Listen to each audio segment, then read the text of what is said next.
Okay, there we go. Got it. Okay, so the appraisal came in 14,000 below asking price, and they asked for some repairs. So it's going to be interesting because this is actually going to be a different scenario because of my clients' their mentality, and we'll get into that. We'll get into that. So okay, so here we go. I'm going to share my screen with you guys.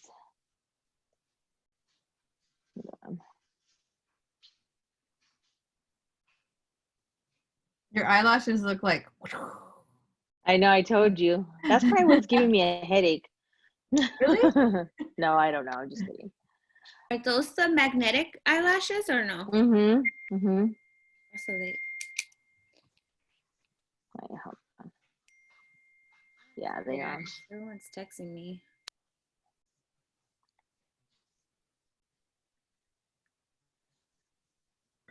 I hate when this happens. This is what drives me nuts about this whole video thing. Okay, here we go.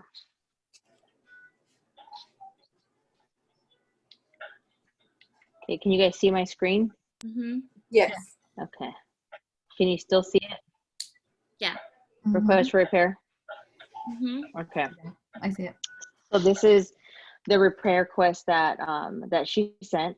So if you notice, she did attach it to a different list. This is, remember, I'm selling agent, so this is buyer's agent sending it. Okay. So she's attaching a separate list. She is asking for section 1 to be completed on the termite, because when she originally did the offer, she just asked for a report. I don't know if you guys remember that. Remember we talked about that, Catherine? How sometimes you just ask for the report or you don't ask for anything, and then once repair time comes, then that's when you incorporate any repairs. Right. So here they're putting in the repairs, and then she's marking what she's attaching. So she's attaching the termite inspection, their buyer's home inspection, and then they had a pool inspection as well. So she's attaching all the inspections in there. And this is her request. So to be honest with you, her request is very vague. It's not like specific, because it just says to repair, to meet safety standard, to this. So it's kind of like, okay. Well, I even guess, on this one, item 14, there's nothing. It just says seller to repair. What's item 14? Yeah. So then, so that's what I'm saying. So I'm gonna write down the repair number so I have them right here. So 411. Actually, you know what? Let me get my phone instead. It'll be easier. Okay. Let me just take a quick picture. Okay. Do we smile? Or are you doing like just a picture? Oh no, I just did it of We're all of the repair list. I know. We're all okay, so then there's the repairs, and then we are gonna go into, this is the termite, which the termite was crazy. So there was termites found, drywood termites, if you see that. So here the property actually needs to be tented. And there's so if you notice section 1, so it does need to be fumigate the structure. Okay. So it's fine, we're gonna have to do that. And then 2B is drywood, there's again termites. And then 3A, there was fungus damage to the fascia, shiplap, header, patio joists, and different places. So owner to contact other trades to correct this condition. I was not given a price on this on paper. So to fumigate it only, it's $26.88. But I wasn't given a price on doing the wood because he wanted like $6,000.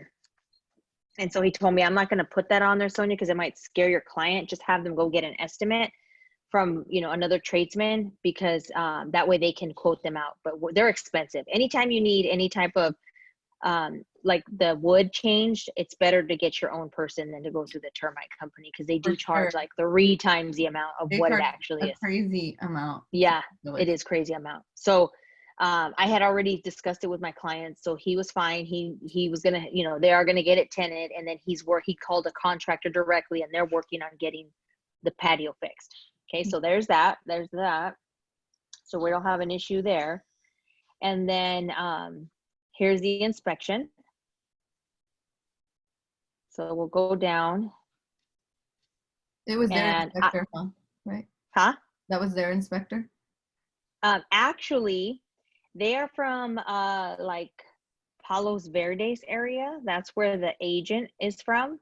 Okay. So this house is in Riverside. So she asked me who I used out here. So she actually used my inspector.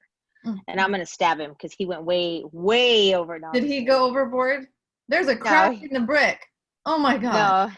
no, no, You know? no. He's doing his job. It is what it is. But we just have to address it as things come up. But so the first thing that they had asked for was item 4, which I've already highlighted what needs to be addressed. So item 4 is the fungal rot found in the joist, which this is part of the termite inspection. Okay, Right. so we already know this is being handled. So I'm not worried about any of this because that is being taken care of. Okay. So then we'll go to item 11, which 9 is the same thing. It's still the termite stuff. It's still what was going to have to be changed. Yeah. Yeah. So then we'll go to 11, which is the roof drainage system was incomplete. Gutters, downspouts, and extensions were missing from one or more roof sections. So this is a rain gutter. Now, rain gutters are not required. It's not a safety. It's not a health or anything like that. So it's not required. It is, is it good to have? Yes, because obviously it helps keep the rain from falling just directly down on the home, and it guides the rain to go, you see it, it has like a tract where it follows, and then it goes down in a certain place where it does then eject, and then you don't have water all over the place. So if you walk up to your front door, you don't have to worry about the water coming down and stuff like that. So that's the purpose of it. But these particular people want it fixed. So that's one thing. The next thing is item 12. It says seller to hire a licensed roofer to repair loose tiles. So there's a few cracked tiles, which that's pretty self-explanatory and pretty easy. The next item is 13, which is sellers to have downspouts and or end caps installed that are missing, which are here. Okay, and again, I'll tell you what my seller said once we get there. The next thing is 14. There was moss on the roof, which I'm not a professional. I have no idea, but as I was reading it, it's just something that happens, and it's very common on tile roofs. So it just depends on the moisture because the tiles are porous. So when the rain hits it and it rains, it settles in. And so that's kind of why it creates that. But there's really no solution, to be honest. I mean, I guess you could treat it, but it's not like it's a safety hazard. And then the next thing is 17, which is they put sellers to repair to meet safety standards. So this is the sensors in the garage, so that way if someone's there, like it'll stop. They're saying that they're too high, so they want them to bring them down a little bit. So that's that. 23. Is that one a little ridiculous? Yeah, some of the stuff is a little nitpicking, but Yeah. this one, of course, they need the smoke alarm. I guess they had them everywhere, but except the main hallway. So they need to put it in the hallway. Mhm. And then the next thing was the water heater didn't have the earthquake straps, so he has to install those. And then here they were saying that they want the draft sellers to permanently secure the draft hood with appropriate fasteners. So I guess it's loose, so they want them to, I guess, put a get them fasten them, I guess, so that way it's not loose. So Okay. sounds like an easy fix, but who knows, right? I've never done it, so I wouldn't know. And then 39, they're asking for the seller to install a pad underneath the air conditioning unit. So there's that. And then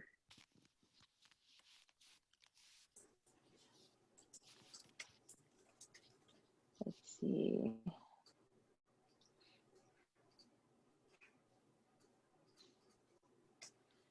$64. It's put down here.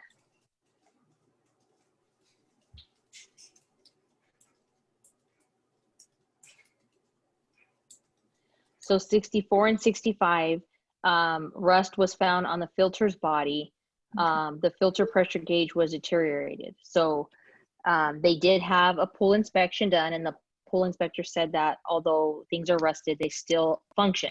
Like it's just the exterior components, but there's nothing you can do to fix the rust. So they put on here sell us to repair or replace components, and then here sell us to repair, which there's nothing to repair because it works. It doesn't look nice, but thankfully he built a fence around it and you can't see it. So it's so that's going to be interesting to see what what they come back at. But as you can see it here, it's fenced in. Right.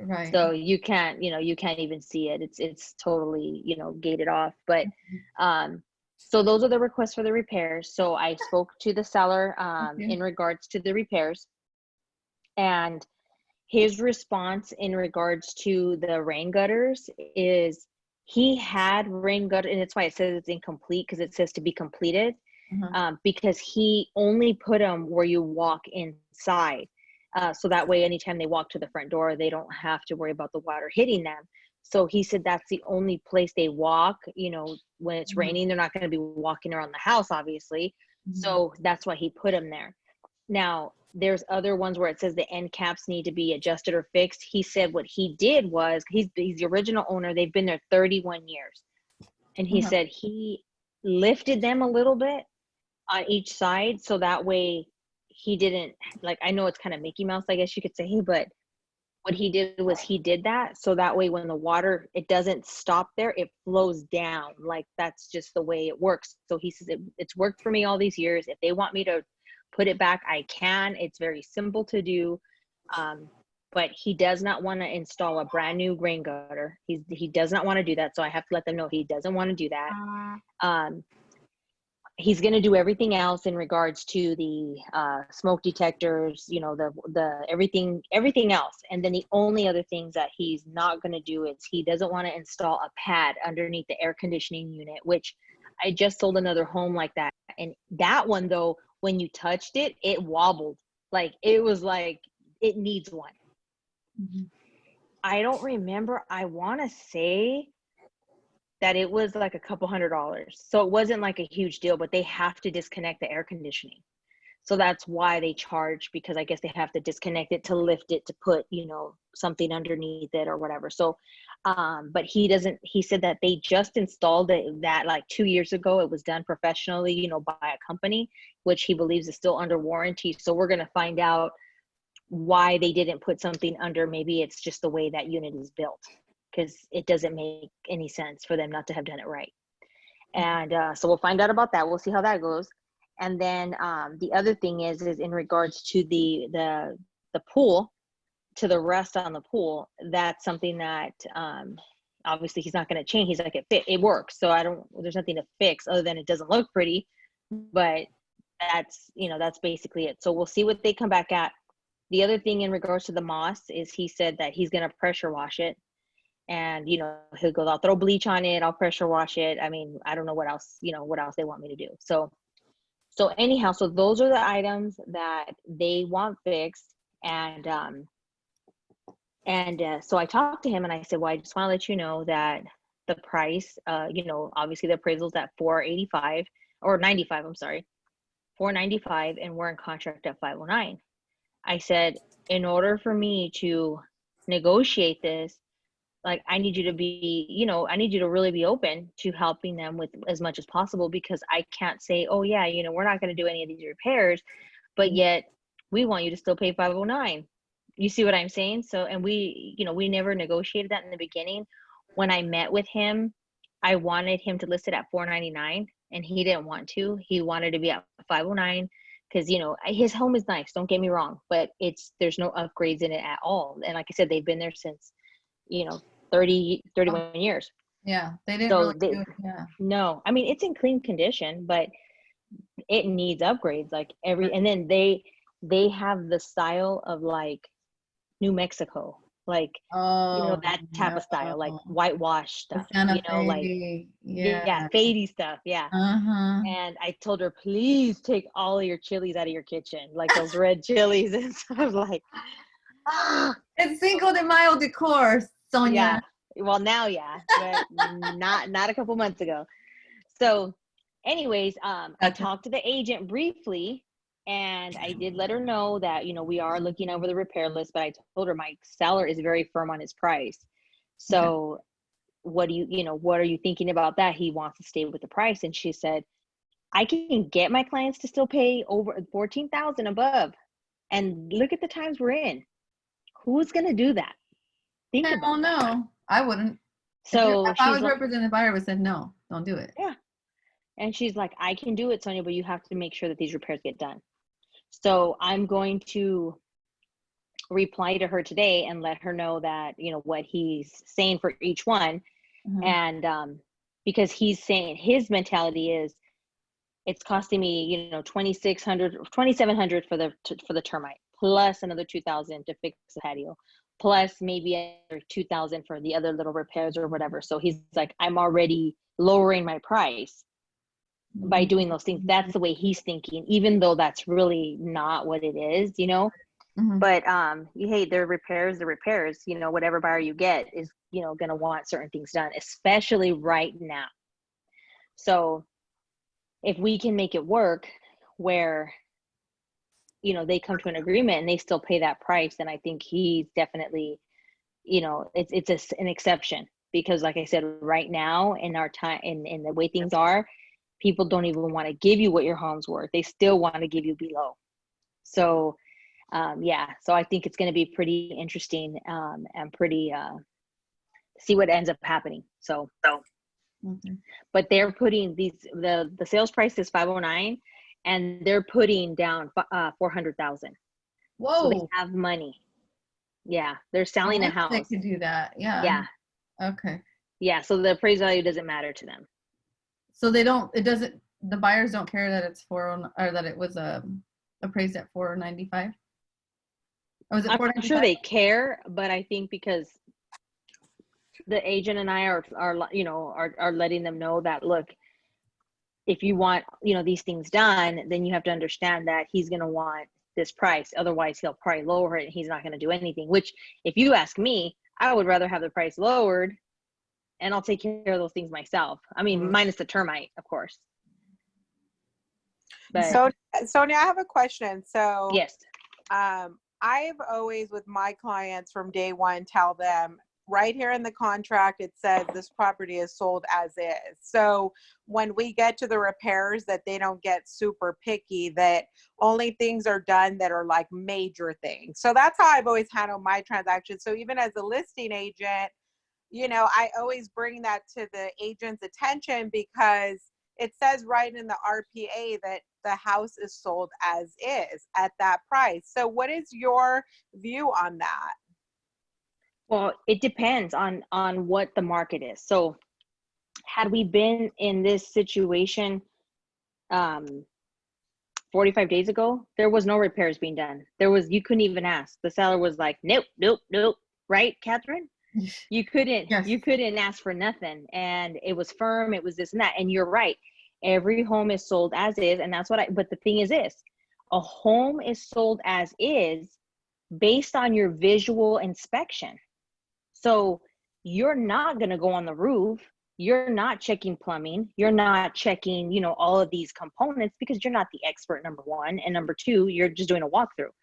So your home is based on what you can see. So it's based on cosmetic. So you can't go in after and say, hey, I want you to give me a new flooring. No, you saw that when you walked in. So it should have been on your RPA if that's something you wanted. But your inspection is for you to now inspect everything else. So you hire a licensed contractor or a licensed inspector, or whoever you decide to go out there. And I have clients that do different things. Some of them hire one inspector. Inspector is general. He goes out there and does a general inspection. If he says that roof looks like it's at the end of its life, or I see issues in the attic, I recommend you get a roofer, then at that point, we have to make a decision with our clients. Hey, this inspector is, recommending that we get a second opinion from a licensed roofer. Do you want to do that? If they say no, we're good with it. Okay, great. You offered it to them. They refused. If they say yes, then obviously at that point, it's important to hire a licensed contractor. You don't want to refer them to anyone that's not licensed. So you refer them to someone who's licensed. They do the inspection. And let's just say the roofer says, you know what, your roof has 5 layers and it's going to need to be replaced in like a year, 2 at the most. And it's going to cost you over 20 grand because of all the layers that are put on there. It's going to be so heavy that now you have to replace even the wood. And so when you hear that, well, obviously when you saw the home in the pictures and when you did the walkthrough, you had no clue that you were going to need 20 grand. Do you see what I'm saying? So there's going to be things that will come out that, obviously at that point you want to negotiate. And again, sometimes as a seller, they know. They're like, well, you know what? My plumbing's acting up or this is acting up, but let's see what happens. Let's see what the buyer asks for. If it's in the price, so like, let's just say, for instance, if I go take a listing and it's obvious it needs cosmetic work, or it's obvious they tell me, you know what, Sonia, the air conditioning doesn't work because Sonia, my AC doesn't work. Or Sonia, you know what, I haven't turned on my heater in 4 years. I have no idea if it works. So I always tell them, let's get a professional out here, because I rather you get it to work. It's going to cost you hopefully a couple $100 to get it to work, opposed to the inspector saying her thing doesn't work. So in their mind, they need another $15,000 or whatever to replace whatever needs to be replaced. So now that's negative. So it just depends on, how which party you're representing. But as a buyer's agent, we always tell them, of course, you know what, and we as RE/MAX have a disclosure that they have to sign that says inspection is not a repair list for sellers. Your inspection is for you to know. But during your inspection contingency period, that is your time for you to determine if you still want to pay the price you had agreed to without knowing the facts you know now. So basically, now that it's your discovery period, and now you know what you know now, it's like, let's just say you're going to buy this house and now you think, okay, I got to replace the roof in 2 years. The pool pump doesn't work, or,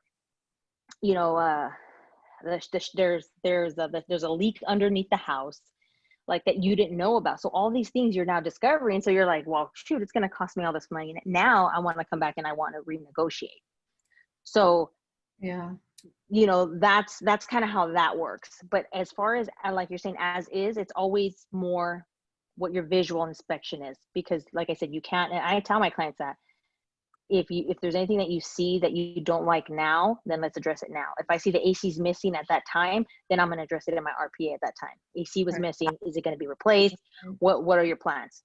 What's going to happen? Oh, it was stolen, or whatever, but it will be replaced by the end of the escrow. Okay, great. So we're on the same page there.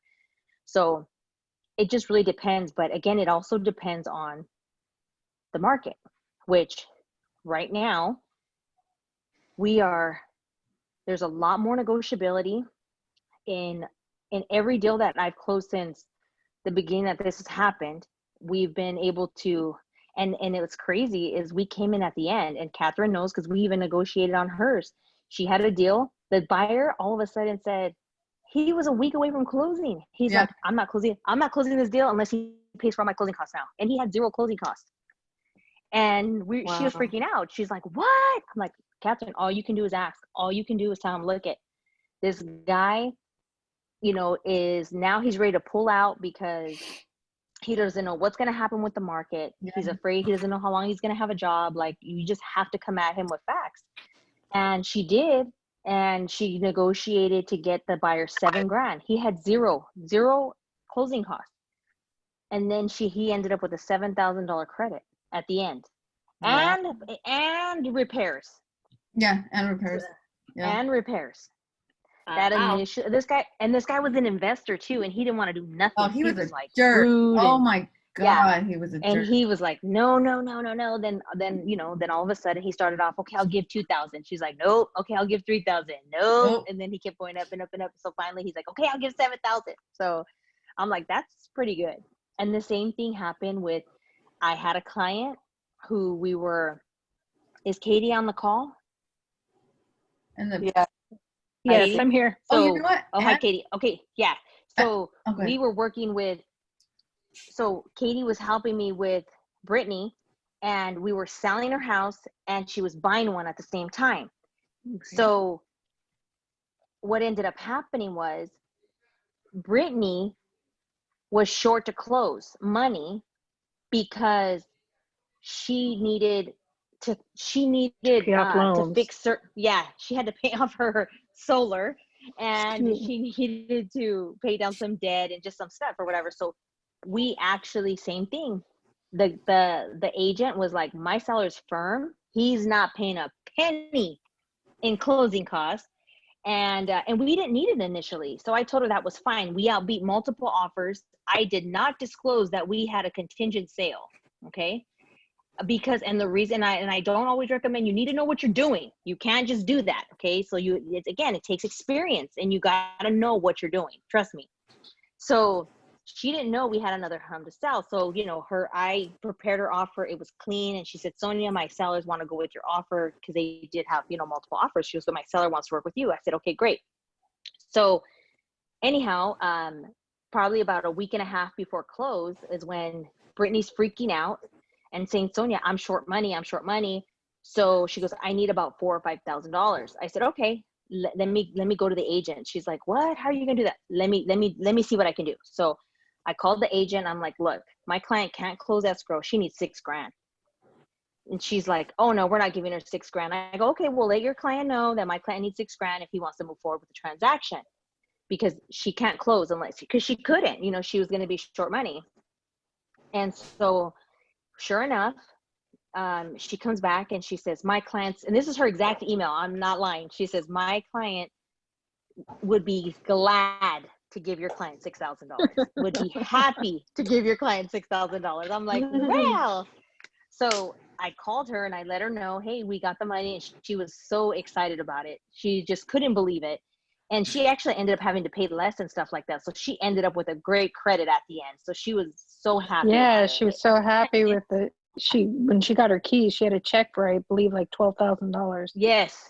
She ended up getting Mhm. more back because she didn't need so much. So she was just, over the top. So, but what I'm saying is had this been 34, 50, the time goes by so fast. So probably 2 months ago, let's just say, there would have been no way. They would have told us to take a hike. So a lot of it is based on timing. I have another client right now in escrow that the seller is giving him credit for repairs, a lot of money for credit for repairs, and also paying all his closing costs as well. So I'm just seeing it. I'm seeing the flexibility. I'm seeing the flexibility absolutely right now. Mm-hmm. So, and that's why I'm encouraging first-time home buyers. You guys, because you yeah. know what? A few months back, again, you were being outbidded. You couldn't even ask for a penny. You couldn't do any of that. Your offer was thrown to the back. But now, there's a lot of opportunity for the first-time home buyers. So because the sellers are willing to give more, and so a lot of them only have enough for their down payment. They don't have their closing costs. So. And I actually got a call yesterday from, actually Francisco got a call. He from someone who they have an agent, and they're working with an agent like in LA or something like that. And I don't know how they said that they met him somewhere, like getting gas or something. I don't even know. And the guy was like, "Don't you remember me? Don't you remember?" He's like, "No." But anyways, he was like, "Well, we kind of briefly talked really quick because his license plate says get approved."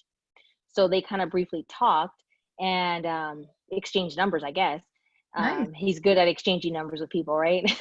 So And shots. exchanging numbers, I know. Me and Katie can attest to that. Yeah.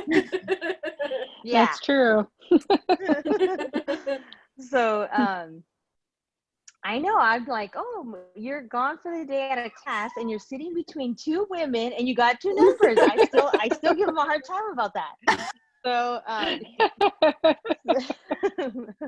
Oh, my so, goodness. And now where no, are but we? We're had hanging out great with you. things. Yeah, he had great things to say about you guys. He loved your energy, which was awesome. So, he's about energy like me. But so anyhow, so the guy told him, you know what? I've been working with this agent, you know, from LA who's supposedly supposed to be showing me houses or whatever. But I don't have money for my down payment. I mean, not down payment, for my closing costs. Do you see that a problem? Because the agent keeps telling me that he doesn't want to show me properties until I have my closing costs paid. So that, like I said, again, it's all who you talk to. Maybe that guy's just not, you know, very active. Maybe he doesn't know, you know, maybe he's not familiar. But so I guess I think it's important to be, you know, to know what's going on in the market, because it changes all the time. It's constantly changing. So, and then again, it depends. Usually the homes that are, you know, all renovated and everything else, you're going to have multiple offers anyway. So you just have to be strong. You know, your offer has to look good.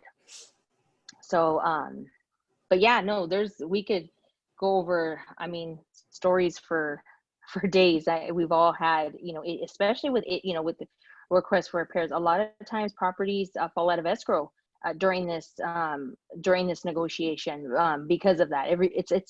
It's a lot of agents want to strong arm you. You know, they want to be like, and instead of, and I'll give you an example. Actually, me and Katie we just closed the transaction on Friday. Yay! Thank God. Congrats. That was tough. Yeah. So we're with this agent, and I never seen the property. Katie was the one that saw it, and has been the one at the house. I just did all the negotiating. And so, but this guy was just kind of like, you know, just trying to come off like he wanted to call all the shots. And to me, I believe we're in this together. Let's work together to make it happen.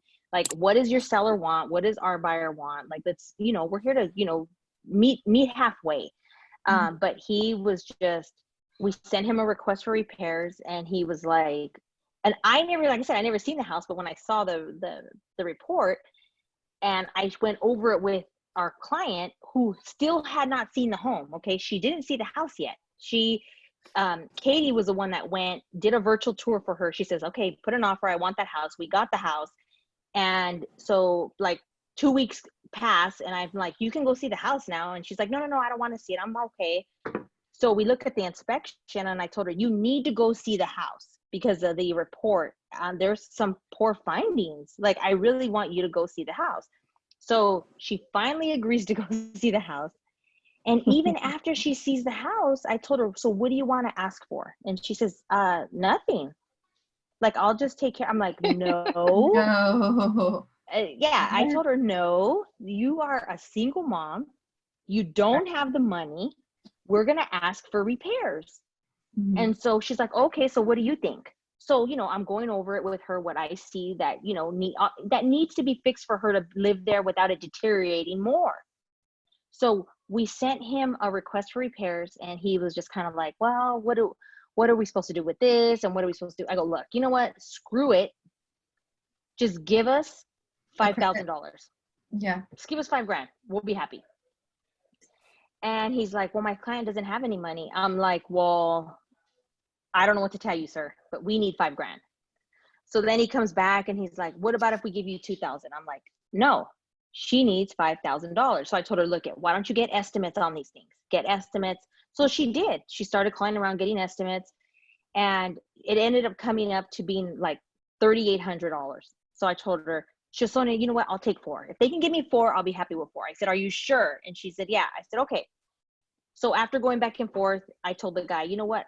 Can you give us 4? She'll be okay with 4. He's like, well, my client only wants to give 2,000. Can you give 1,000 and I'll give 1,000? I'm like, no, your seller's problems aren't my problems.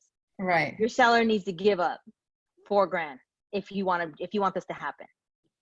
And so he, you know, kind of was rude and everything else. And again, it's not about him. So it's educating your client, saying, look, I understand you don't, you know, have the money or whatever, but look, this is the condition of your home. And I told him that. I'm like, that home is in not, you know, you're lucky that she's buying this house. Honestly, you know, in the condition it was, in my opinion. So anyways, that was that. And then same thing at the very end, you know, he, I think they were supposed to close on a Friday, and then we were going to end up closing on the following Tuesday. And so he was like kind of getting crazy about keys. And this is why, again, like I told you guys last week when we did this class, why you negotiate everything up front. Okay. You know, don't say, if your client says, oh, Catherine, I'm going to need 10 days after closing. Oh, we'll ask for that later. Later is not going to happen. I've learned that too. Yes. You need to negotiate everything up front. Why? Because again, it's like your first date. Everybody's happy. Everything's acceptable. Yeah. Everybody's like, hey, right? And then it's after the fact where they're like, oh yeah, she's already on my nerves. I'm done.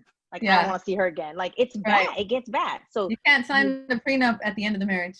exactly. It's too late. Exactly. So that's why, again, make sure you're negotiating everything up front, so that way you don't have a problem. And it's funny because as a listing agent, I'll negotiate, depending on my client's situation, 7 to 10 days. And I know I talked to Brenda about this, negotiating the time for them to move out. If they don't need it, great. They don't need it, but it's better it's there. But I'll tell you this. Especially if they're If contingent. Yes, Right? especially. Yes. We have a seller right now, Brenda and I, who she's like, I want 10 days. No, she said, I want 30 days. And we're like, no. Right, Brenda? 30 days, jeez. After it's sold? Yeah, wants she 30 wanted days a 45-day escrow and 15 days to move out after the 45 days. My goodness. And she's not contingent. Why would she want that? Oh my God. What was her reasoning? No, there She isn't wants one. the There time. isn't any. She There's doesn't none? want to be rushed. She doesn't want to Oh be God. rushed. Let me get. Oh no, I'm gonna be nice. I'm gonna be nice. Yeah. I'm not gonna say nothing. Yeah, don't say nothing. So, Yeah. because Okay. we are live. No, Oh. I'm kidding. No, I'm just kidding. No, we're not. I'm like, what? But I'm really shutting my mouth right now. Are we live? Jessica, you know where to cut it off, right, Jessica? Yes, I do. Don't worry, I got you. Yeah. So Got it now. yeah. Speaking of technology, you can record everything. It's crazy. Mm-hmm. I have a question. How long are appraisals good for? Like this listing agent's like, oh, well, I have appraisal and it came back like 5,000-6,000 more of the asking price. But now that things have changed with the coronavirus and everything, are appraisals like, do they have like a time frame? Or Depends on the type of loan you're doing. It depends on the loan. So is it an FHA appraisal? oh, I don't even know. Oh wait, yes, he did say FHA. Okay, so if it's FHA, it's 90 days. Okay. What type of buyer do you have? Well, I don't. He's all like, well, try to find me a buyer. I'll give you a bonus, this and that. And he's like, you could take a tour on, it's vacant. You can promote it. So I was going to do that. And then that's when he mentioned that it was appraised for, you know, $5,000-6,000 more than the asking price. But then I was like, kind of curious. I'm like, wait, how long are they good for? Because I know things have changed in the market. So maybe. So just confirm with him it's an FHA It is. appraisal, and Everything. then find out when it was done. Okay. And then, because it's the date of the appraisal, and then you can advertise that. You can say, you know what, buy a home. Here's a $300,000 home that was, that was appraised, 5,000 above, buy it below, appraised value, and possibly don't pay for another appraisal if you meet the financing. You know what I'm saying? Okay. Mm-hmm. You can probably do something like that And to advertise it. Conventional appraisal, how long are those good for? They're only good for that buyer, so you can't pass it Okay. on. Okay. Yeah. They get, because what happens is the lenders select their own, they have their own panels of appraisers. I'm like, what the heck word am I talking about? So they have to be approved with that lender. So the only reason why FHA is because they're FHA approved appraisers. Okay. So that's why they're universal. Yeah. So Got it. so with FHA and then conventional, is it just basically because it's the government, they're just covering their butts, really, Yeah. in essence? All The right. government. That's good control? to know. Yeah. Yeah. So, but yeah, so that's that. I'm gonna respond to her request for the repairs today, and we'll see what that turns out like, and I'll let you guys know. So- But So are you you're basically gonna get all of that done for them, right? Your men. except for the rain gutters, and we're not gonna do rain gutters, and we're not gonna repair the pool rust. So The rust around the equipment? yeah, Okay. Yeah. I mean, all he could spray paint it, but why would you want to do that? It's covered. It's not even out like exposed where you can see it. Yeah, and it's That has to do with the sun and weather, you know? yeah. Yeah. Yeah, it's still Can I have functional. hers? So, and you can tell they take care of their stuff. I mean, you can tell. Yeah. So I mean, nothing was really major. You know, everything was good. So, Where are the I mean, your sellers- besides the patio, they're moving to they're either moving to Laughlin, Nevada, like on the river, or Vegas, somewhere in Vegas, not Las Vegas, but somewhere in Nevada. I think Vegas would be a good shot. I think they Yeah, would get some equity out of they that. Once actually they Yeah. actually were a referral to me by a Remax agent from Vegas. So they met him first. They were looking at houses out there, and then they but they had said, to sell "I their need house. yes." Okay. And can you believe I've been trying to reach him to give him updates to let him know what's going on? He does not even respond or The agent? nothing. Nothing. And I even asked them, I'm like, have you guys talked to him? And they're like, no, we haven't talked to him. And Maybe they're he got the very- virus. I know, how scary. Huh? Imagine. They're very, very particular people. And Hmm. when I went to meet them, it was before the virus happened, because they wanted 30 days before they listed. But I went to meet them, and they were like, how do you know? His name's Harley. How do you know Harley? You've done deals with Harley before? And I'm like, no, we work for Remax. And here I'm BSing, right? You know, like I met him, you know, blah, blah, blah. And then so they're like, That's a okay, 'cause convention. we don't trust anybody. They're like, we don't trust anybody, but because he recommended you, we're trusting you. So it's funny. They're real particular. Hmm. Mm-hmm. And that was another thing. They were talking about going to possibly not buying where he's located, but going to a different area. And I told them, I said, well, you could still use him, because I want them obviously to still give him the credit. And they're like, no, Right. we do want to use him, but we just didn't know if we had to get someone else, because Laughlin is a lot, you know, is an hour and a half or whatever from wherever they were going to buy in Nevada, somewhere past Vegas. So I told him, no, he's still licensed in Nevada, so you can probably still use him. So I'm figuring maybe he can find an agent, and then, you know, they can do some type of deal or something, you know, so he's not cut out of the thing. But we'll see. We'll see what happens. But that's going to be another thing. We're going to work on that next, you guys. I really want you guys to be looking for referrals from other agents. So a lot of times, like these, like people will ask me, Sonia, why do you do these trainings? Why do you take your time? Why do you this? Why do you give back? You know why? Because people want to work with you. And that's one of the main I mean, obviously I'm not doing it for that. I love teaching. But the benefit that comes from it is you make relationships with people in other places, because it's Yeah. hard. You know, think about it. Let's just say right now, each of you guys have a buyer that calls you and says, hey, come sell my house, but I want to move to Louisiana. I want to move to Oregon. I want to move to San Francisco. I want to move to wherever they want to move to. It's like, how do you pick somebody? Just think about that, because you're basically giving someone your money, and you're saying, here, take care of my money. And if that is not a good agent, if it's someone that's not going to follow through, it's like you're just throwing your money down the trash, because they're going to end up finding their own agent, and you're cut out of the picture.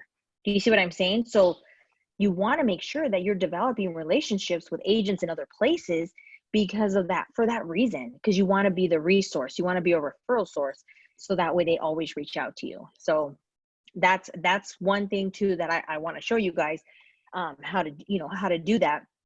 There's a lot of groups on Facebook. of agents, you know, from different places.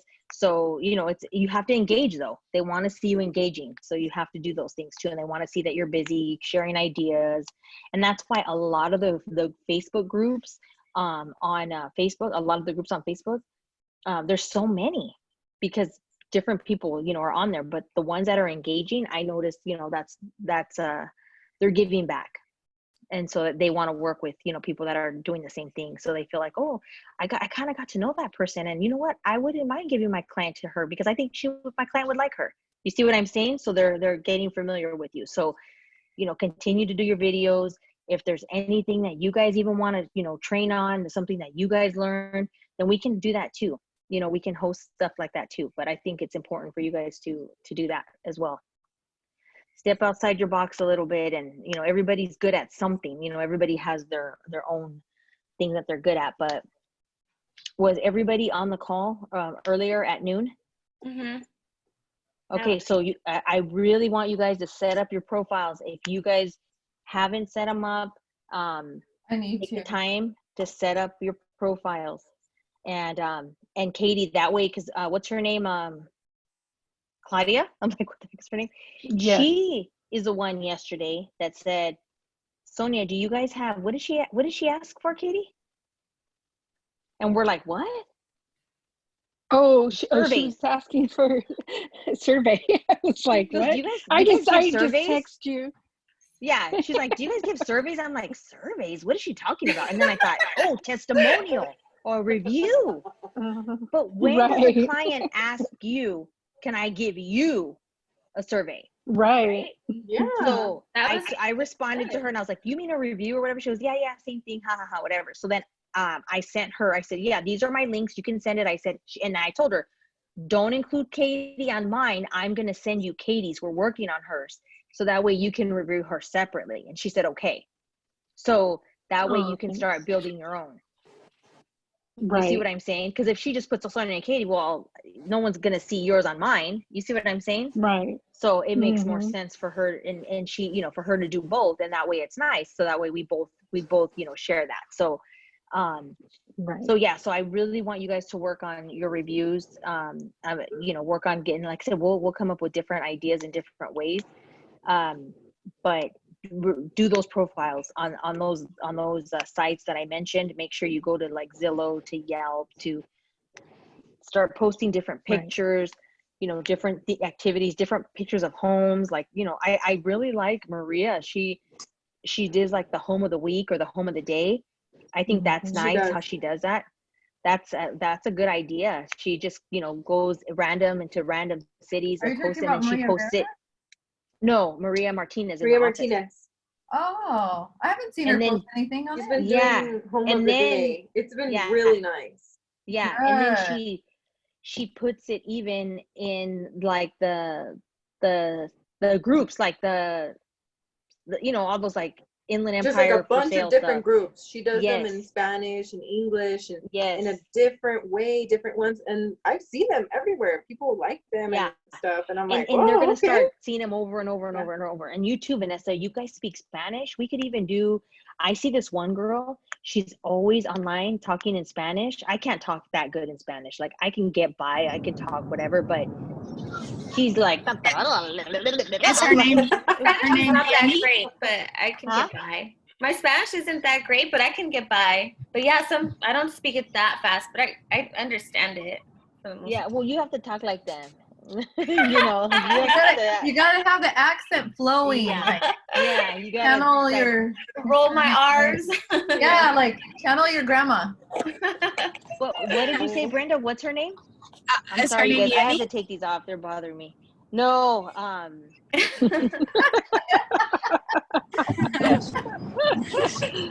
I feel like I just flashed you. Oh, her There's name a is remix. Roxana or something like that. Roxanne. Oh, there's a girl that Roxanne. I follow, and her name is Yenny, and she works for Remax Time, I think it is, or something like that. Out here also in the Inland Empire. I think I follow her Every too. day she posts a video and she talks so fast in Spanish, but like with this like I'm a model kind of like flow. And I'm like, Mhm. man, she's like a good video person. Like, how does she get her videos to be that good? Like, I would never, I don't know. I can't get my videos to be that good ever. She's like No, really I good at think it. that Practice. she does like a real estate thing like at night. Like at night she's live and she's just talking about the houses, she's talking about prices, she's just talking about all those things. And but she's talking in Spanish and she has a lot of people like in Spanish messaging her. You know, you can see that they're like but she goes into different groups. She's in all these Inland Empire groups or whatever groups that there are, the for sale groups. She's not posting live from her actual page. She's posting live in there. So I'm not sure how she does it because I've never done that, but that's how she does it. So she has different people because there's tons of people in those pages or those groups. So that's what she's doing. But I think that the market is out there, definitely. You know, it's funny. My brother had introduced me to this guy about a couple years ago, and he does a radio station in Spanish. And I don't even know what the hell his name is, but when I met him, my brother said, you have to come have lunch with me right now. I'm with this guy. He has a bunch of leads. And I'm like, I'm the type of person that I don't expect nothing for free from nobody. Okay. I'm not like that. I don't work like that. So I told my brother, no, that's not even my style. You know that. He goes, no, but I just want him to meet you. He needs to meet you. I'm like, okay, fine. So I go and it's me and Francisco. And the first thing Francisco says is, this guy's a douche. We're not working with him. You know, Really? because you could tell he was just like all about that. He was all that and some, and he's like, I'll throw leads at you and I'm just going to give you a couple $1,000s. You give me the rest. I was like, oh no, I don't work like that. I told him my time's more valuable than that. Yeah. And he's like, but I'm going to feed you everything. I don't need you to feed me. I'm good.